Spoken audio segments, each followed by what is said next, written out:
In 1967, a man was digging for gold in a forest in Canada when behind him he heard this sudden commotion. It sounded like geese getting really startled and flying off in different directions. And so he put down his pickaxe, he stood up, he turned around, and what he claimed happened next is referred to as the Falcon Lake incident, and it's considered to be one of the most credible paranormal stories of all time. But before we get into that story, if you're a fan of the strange, dark, and mysterious delivered in story format, then you've come to the right place because that's all we do, and we upload once a week. So if that's of interest to you, please ask the like button if you can borrow their favorite DVD, but instead of watching it, use it as a frisbee with your dog, and then return it. Also, please subscribe to our channel and turn on all notifications so you don't miss any of our weekly uploads. Okay, let's get into today's story.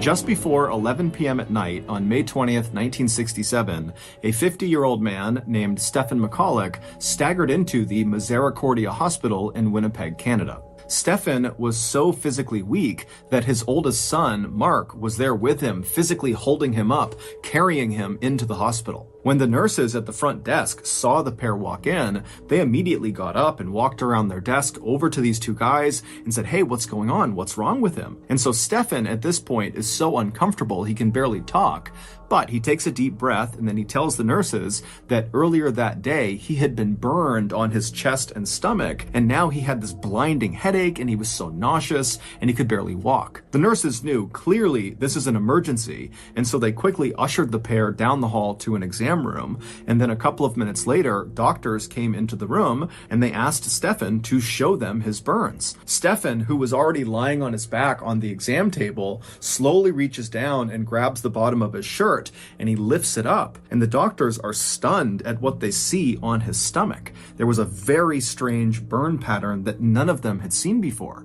And so the doctors, they move in to get a better look at his injury, and as they're staring at it, they ask Stephen to explain how he got this burn. Now, what the doctors didn't realize is that Stephen was very conflicted. He knew if he told the truth about how he got this burn, then he would open himself and his family up to ridicule and skepticism. But as he's laying there and the doctors are waiting for his answer, he finally decides that the right thing to do here is just tell the truth. And so he takes a deep breath and then tells the doctors what happened to him. And by the time he was finished telling this story of what happened to his stomach, the doctors had stopped looking at his injury and instead were just standing in the middle of the room staring at Stephen with eyes wide and their mouths open. They were all literally speechless. Within 24 hours, Stephen's story had made news all over the world, and his story had attracted the attention of numerous US and Canadian secretive government agencies who were keen to interview Stephen one-on-one to really find out what he knew. In short, what Stephen claimed happened to him, dubbed the Falcon Lake incident, was a very big deal. However, the farther this story went and the more people that heard it, the more people started to question the validity of this story. It just seemed too unbelievable that maybe Stephen is just lying or this is a hoax. And so before I tell you Stephen's actual account of what happened at Falcon Lake, I'm going to give you a little context about who Stephen was prior to the incident. Because ultimately, Stephen's credibility in your eyes will determine if you really believe what happened to him.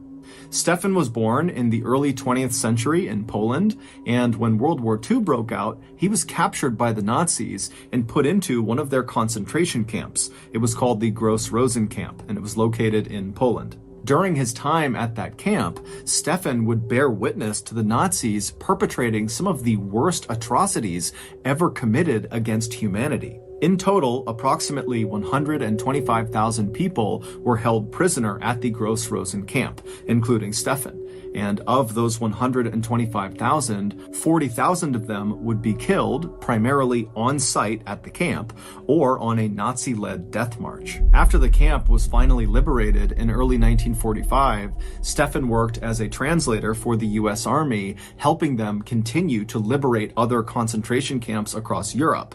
But by 1946, Stefan was ready to leave Europe and start a new life somewhere else and put World War II behind him.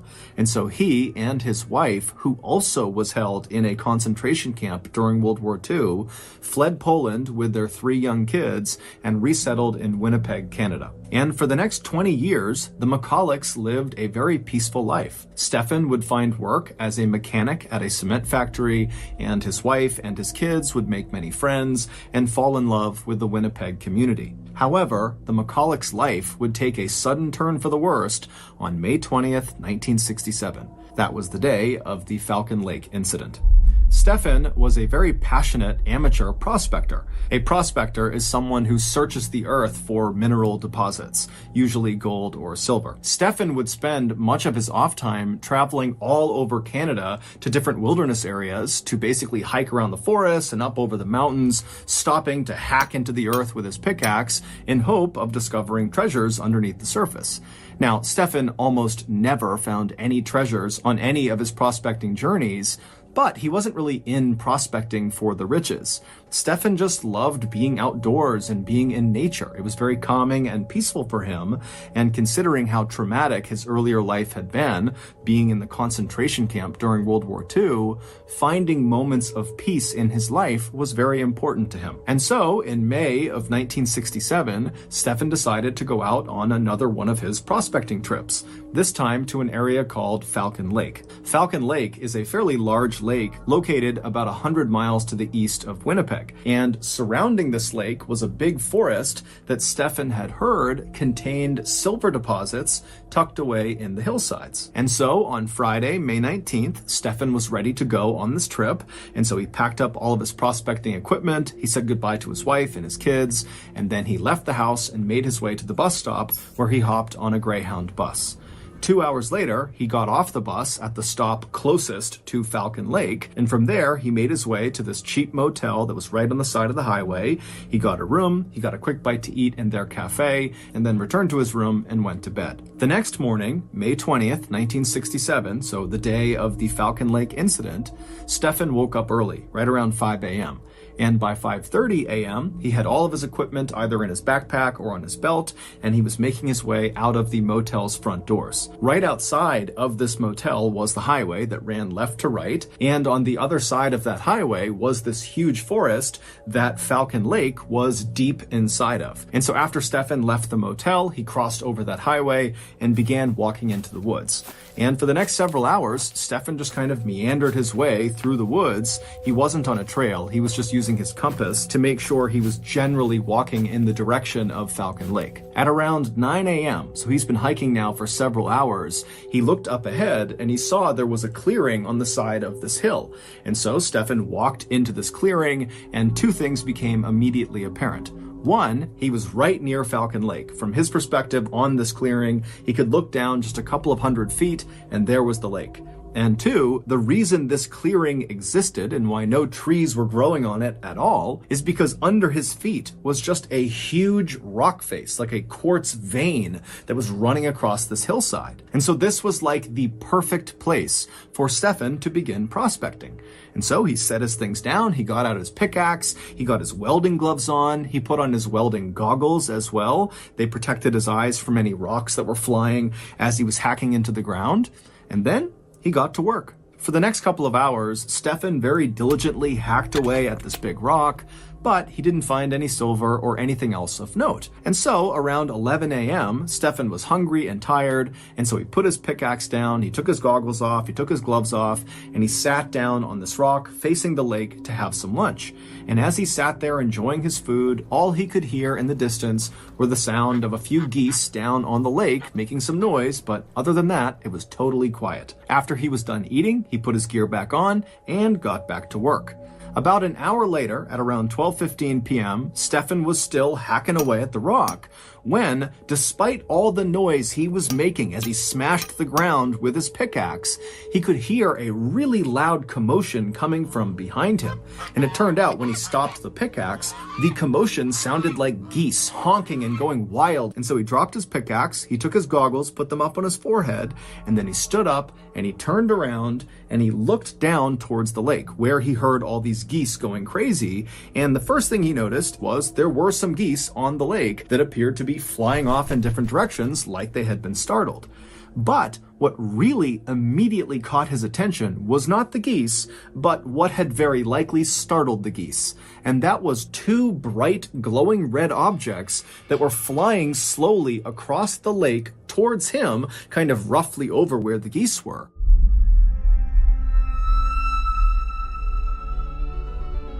Yesterday, my pet frog, Seagull Lung, and I went to the frog park. And as I watched old Lungy gallop over to his other frog friends to join their game of Hi-Li, I noticed something very distressing. Poor old Seagull Lung was the only frog not in a Halloween costume. And so immediately my parental instincts kicked in and I sprinted over and ripped old Lungy off the Hi-Li field. And then before long, we were speeding home at over 100 miles per hour where we crashed into the front of the house. And then after climbing out of the twisted steel and wreckage, me and old Lungy hobbled over to our steam-powered laptop, and after getting that bad boy fired up, I was on the internet looking for the best Wolverine costume for frogs money could buy. But as I was browsing, I got hit by a pua.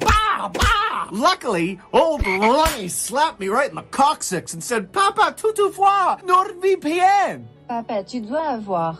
Papa, tu dois avoir. Papa, tu dois avoir NordVPN. Which, of course, in French means, Dad, we need to sign up for NordVPN. A VPN, or virtual private network, is a service that keeps you safe while you browse the internet. And NordVPN is the brand name in the space. Not only will NordVPN ensure all of your information stays safely behind their next generation wall of encryption, but also, most importantly, through their latest feature called Threat Protection, they will automatically block all those disgusting puas that keep preventing us from purchasing the best things in life, like Halloween costumes for frogs. So, be like me and old Lungy and sign up for NordVPN today. Right now, you can get a 2-year plan for a huge discount, plus 4 additional months for free when you go to nordvpn.com/MrBallen. And it's risk-free with Nord's 30-day money-back guarantee. That's nordvpn.com/MrBallen, or click the link in the description below. Okay, back to the story.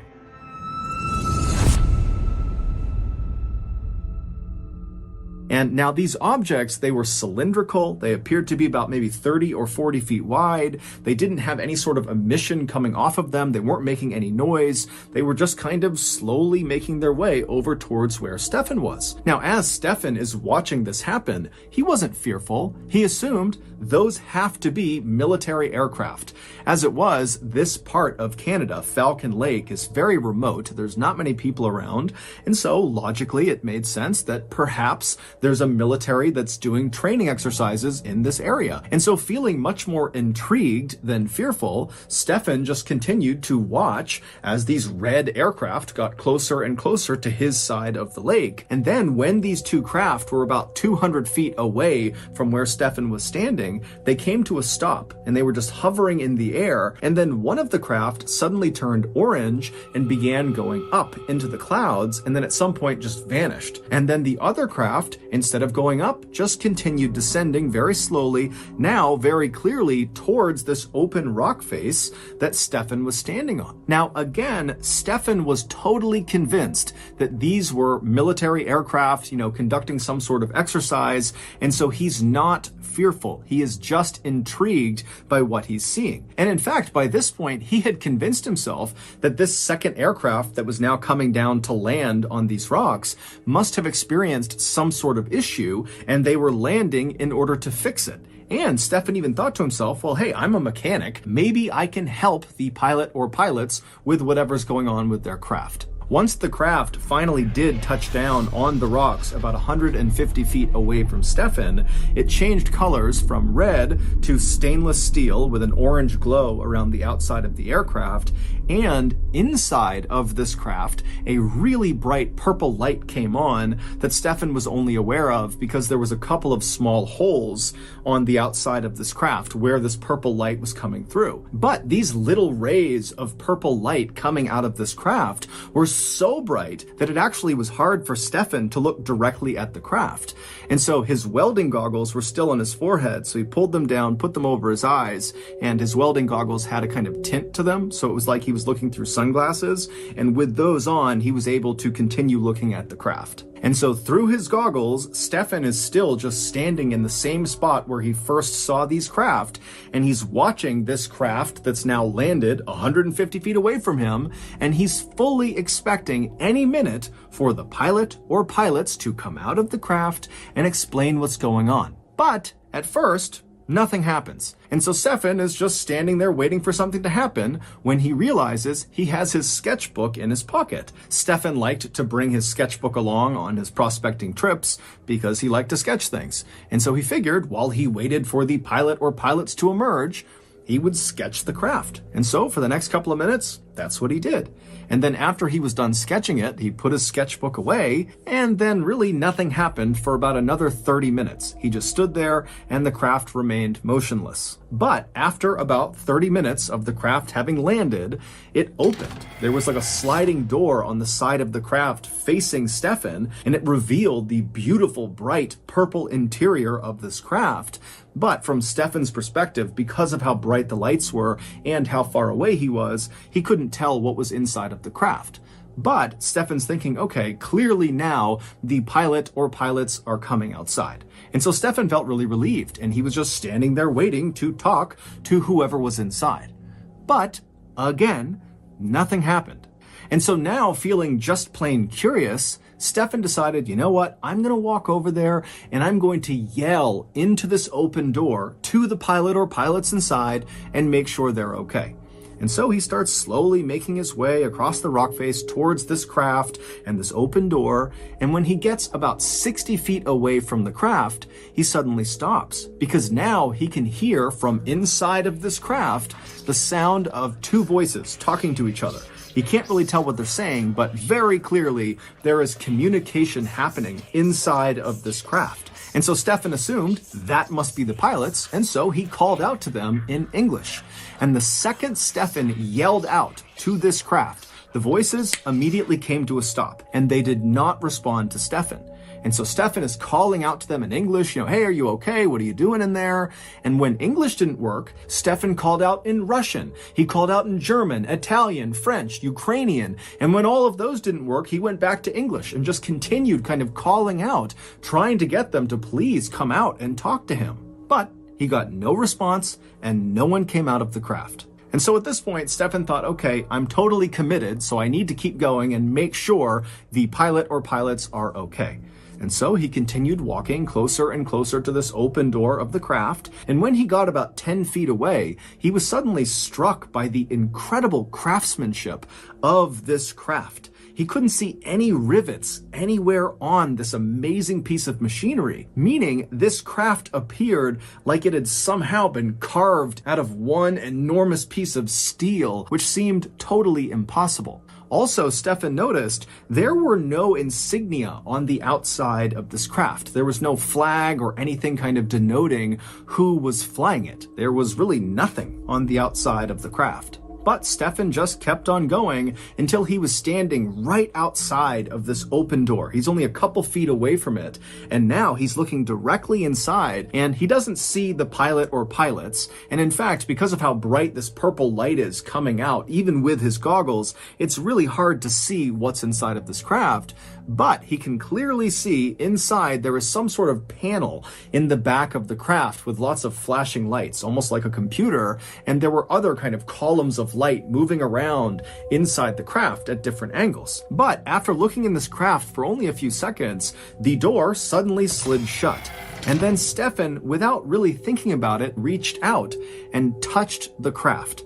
And the second he did that, two things happened. One, the hand that he touched the craft with, he was wearing a big welding glove, and the second he made contact with that craft, the leather glove began to melt. Not even catch on fire, it just instantly began to melt. And so he began frantically ripping the glove off to get it off of him to avoid injury. And then the second thing that happened is the craft began rotating counterclockwise until this vent that was on the outside of the craft, one of the very few things that was on the outside of the the craft that actually Stefan had noted in his sketch. He had drawn this grate that sat on the outside of the craft. This grate rotated around until it was aimed directly at Stefan. Now, to picture this grate, picture like a vent you would see inside of a building where air conditioning blows air out of, right? It's kind of like that same size, the size of a license plate on a car. And instead of there being vertical slats along the vent, like you would see with an air conditioning vent cover, on this vent, on this craft, it was like a checkerboard pattern with little buttonholes all over this vent. And so Stefan is looking at this vent, and then suddenly something shoots through the vent, like an explosion that hits him square in the chest and lights him on fire. His shirt is literally in flames, and so Stefan is frantically trying to rip off his shirt. He throws it on the ground, he's stomping the flame, and as he's doing that, he looks up and sees this craft has somehow immediately shot into the sky and is now disappearing into the clouds. Now, Stefan had no idea what just happened. All he knew is his chest and his stomach now hurt tremendously. But before he could deal with that, he developed this unbelievable headache. He suddenly felt so nauseous, and he felt delirious, like he was drunk. Trying not to panic, Stefan, who now is shirtless and badly burned, he ran over and grabbed some of his things, and then he began heading back into the woods to make his way back towards the motel. It would take him several hours of stumbling through the forest, stopping periodically to vomit, but he would eventually reach the highway, he would cross over, and he would make his way into the motel right around 4 p.m. And when he got there, he made his way into the cafe, and he asked the staff if they knew where the nearest doctor was. These staff members would later tell investigators that when Stefan came tumbling into the cafe without his shirt on, looking totally horrible, they assumed he was drunk. But after talking to him, he didn't smell at all like alcohol. Instead, he reeked of this horrible sulfur smell. The staff would tell Stefan that the nearest doctor was 45 miles away. And so at this point, Stefan decided his best bet was actually to just get on a bus and go back to Winnipeg, where his family could take him to the nearest hospital. And so somehow, Stefan managed to make his way to the bus stop. He hopped on a Greyhound bus, he went to Winnipeg, and then his oldest son, Mark, met him at the bus stop and practically carried him into the hospital. The very strange checkerboard burn pattern found on Stefan's abdomen, where he claims this craft turned its vent and fired on him, were determined not to be thermal burns, meaning he didn't get them from something hot touching his skin, like everyone initially suspected. Instead, they were determined to be chemical burns, but literally no one, doctors, scientists, government agencies, no one could figure out what chemical actually burned his skin. In fact, no one was ever able to actually identify what was causing all of these ailments that Stefan was complaining of, from the headache to the nausea to the weakness to these burns, and he was tested for basically everything, from radiation poisoning to very common ailments and illnesses, and everything came back negative.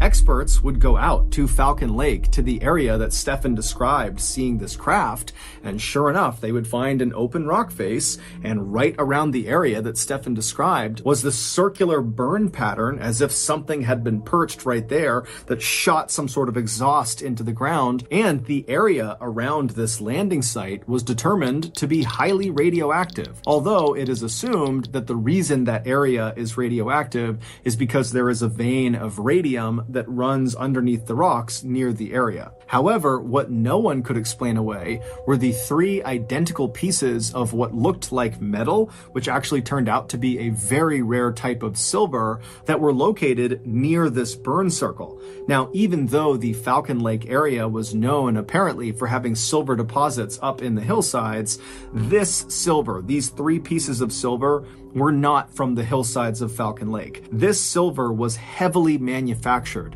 Someone, something, some machine had manipulated the metal to bend and be cut in a very particular way. And all 3 of these pieces of very rare silver were highly radioactive. They would also find traces of this very rare type of silver that seemed to have seeped into some of the loose rocks that were inside of that burned out circle, almost like the silver had melted into the rock. But despite these pieces of evidence that do seem to suggest that Stefan really did see some craft land on these rocks, and despite the fact that the US government and the Canadian government both thoroughly investigated this case and they were not able to debunk it, they basically said, well, something happened, but we don't know what. Despite all of that, Stefan and his family's lives were forever upended after this incident. Stefan was ridiculed and accused of lying and of being crazy, and his kids were unfortunately bullied at school. Shortly before Stefan died in 1999 at the age of 83, he was asked if he regretted coming forward with this story. And he would say, yes, I wish I never told anyone. But he would also say, at the time, he really felt like he had a duty to tell the world about what happened. Stefan never changed his story, and he never came out and said, I think this craft came from another world, another planet, another universe. He just said, look, I think it was an experimental aircraft. That's it. He also never made a dime on this experience. If anything, he lost money because he paid to write a 40-page pamphlet that explained what happened to him, and then he left all these copies on his porch. So if news people showed up or if nosy neighbors showed up and had questions, he would just point to the stack of the books and say, take one and read it.